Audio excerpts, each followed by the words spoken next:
तर नमस्कार माझ्या भावांनो, तर आपलं सगळं ते विवेक ताकडे ब्लॉग्समध्ये.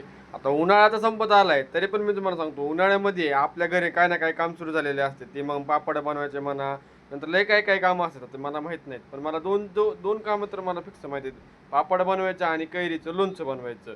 एवढं दोन कामं तर फिक्स होते. आता आमच्या घरी लग्न होतं म्हणून काय लवकर आम्ही काय कैरी बनवायचं घेतलंच नाही लोणचं करण्यासाठी. मग आज काय त्याचा मुहूर्त लागला होता.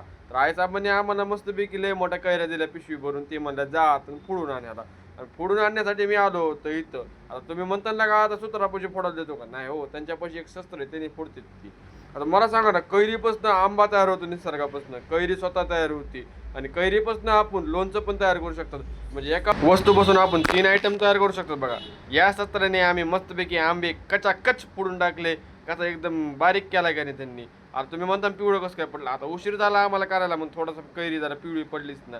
तर घरी आल्यानंतर आता लसूण सोलायला चालू होता. म्हणजे आता सगळा मसाला गोळा करायचा.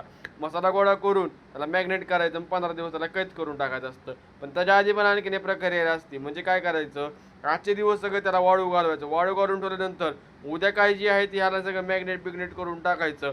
एका भरणीमध्ये भरायचा सगळा मसाला टाकून त्याच्यामध्ये आणि 15 दिवसासाठी ह्याला कैद करून टाकायचं. 15 दिवसानंतर काय आमचं लोणचं तयार होतंय. तर विवेक तागडे ब्लॉगला लवकर लाईक फॉलो करून ठेवा. उद्या मॅग्नेट करताना व्हिडिओ काढून दाखवतो तुम्हाला मी ब्लॉग. तर विवेक तागडे ब्लॉग कसा वाटला लवकर कमेंट करून सांगा. आणि तुमच्या घरी पण कैरी लोणचं होतंय का नक्की कमेंट करून सांगा. टाटा बाय बाय, भेटू उद्या एका विवेक तागडे ब्लॉग.